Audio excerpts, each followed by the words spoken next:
थलपति विजय की आखिरी फिल्म जननायकन सब बेसब्री से इंतजार कर रहे थे। पोंगल पर रिलीज होनी थी, टिकट तक बिक गए थे, पर ऐन मौके पर सब रुक गया। और सवाल यही उठता है कि जिस फिल्म को सेंसर कमेटी ने कुछ बदलावों के साथ पास कर दिया था, उसे रिलीज से ठीक पहले रोका कैसे गया? क्या ये सिर्फ कोई तकनीकी दिक्कत है या पर्दे के पीछे कुछ और चल रहा है? देखिए, ये मामला जितना सीधा दिखता है ना, उससे कहीं कहीं ज्यादा पेचीदा है। इसमें सिनेमा है, कानून है और जाहिर है राजनीति भी है। तो आज हम कोशिश करेंगे कि जो भी जानकारी हमारे पास है उसके हिसाब से इस पूरे मामले की परतें खोलें। चलिए शुरू करते हैं। तो कहानी शुरू होती है सेंसर बोर्ड से। निर्माताओं ने फिल्म दी, उन्हें लगा कि सब ठीक है, कुछ छोटे मोटे बदलाव बताए गए और बात खत्म हो गई। हाँ, उन्हें यही लगा, लेकिन असल खेल तो उसके बाद शुरू हुआ। अच्छा। बिल्कुल। और यहीं से मामला थोड़ा अजीब हो जाता है। फिल्म पर रोक एक शिकायत की वजह से लगी, और ये शिकायत किसी बाहर वाले ने नहीं की। तो फिर किसने की? सेंसर कमेटी का ही एक सदस्य ने। क्या मतलब, कमेटी के अंदर से ही शिकायत? ये तो बहुत ही अजीब बात है। बहुत अजीब। ये सीबीएफसी की अपनी प्रक्रिया पर ही एक बड़ा सवाल खड़ा करता है। तो इस शिकायत में था क्या आखिर? शिकायत में मतलब कई गंभीर आरोप थे। एक तो ये कि फिल्म में कुछ सीन धार्मिक भावनाओं को ठेस पहुंचा सकते हैं। ओके। दूसरा ये कि हमारी आर्म्ड फोर्सेस को गलत तरीके से दिखाया गया है।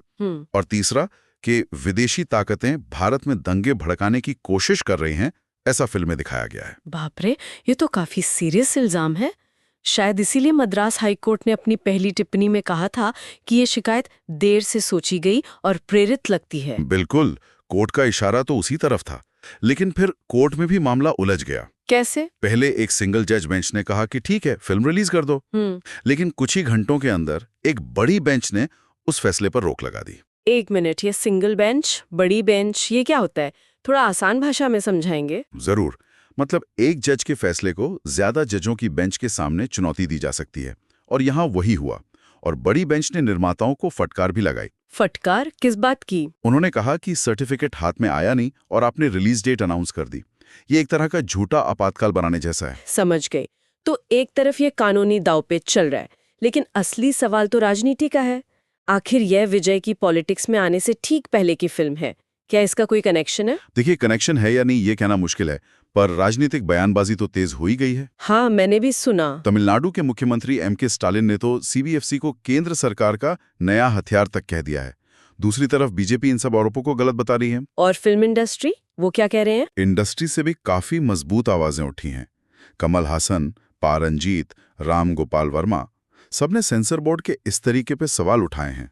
राम गोपाल वर्मा ने तो कुछ ज्यादा ही कड़ा बोला था शायद। हाँ, उन्होंने तो यहाँ तक कह दिया कि सेंसर बोर्ड का आइडिया ही अब पुराना, मतलब आउटडेटेड हो चुका है। इस पूरी लड़ाई के बीच एक और बात चल रही है कि जननायक किसी और फिल्म की कॉपी है। हाँ, ये भी एक एंगल है। कहा जा रहा है कि ये तेलुगु फिल्म भगवंत केसरी का रीमेक है। तो क्या ये सच है?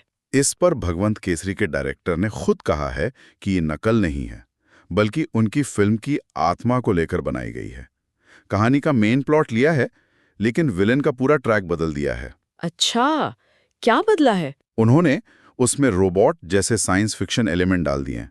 मतलब जो कहानी तेलुगु में एक सोशल ड्रामा थी, वो तमिल में आकर साइंस फिक्शन बन गई है। तो कुल मिलाकर जननायक की रिलीज कानूनी पचड़ों, राजनीतिक खींचतान और अब तो अपनी पहचान के सवालों में भी फंस रही है। बिल्कुल। और अगर हम थोड़ा बड़ा सोचें तो ये मामला सिर्फ एक फिल्म का नहीं है। ये सेंसरशिप की प्रक्रिया में पारदर्शिता पर और आज के डिजिटल जमाने में उसकी जरूरत पर ही गंभीर सवाल खड़े करता है। सही बात है। और ये सोचने वाली बात भी है कि जब कोई बड़ा स्टार राजनीति में कदम रखता है तो कला और सियासत के बीच की लाइन कितनी धुंधली हो जाती है। क्या भविष्य में हमें ऐसे और मामले देखने को मिलेंगे जहां किसी फिल्म को उसके कंटेंट से नहीं बल्कि उसके स्टार के राजनीतिक इरादों से देखा जाएगा?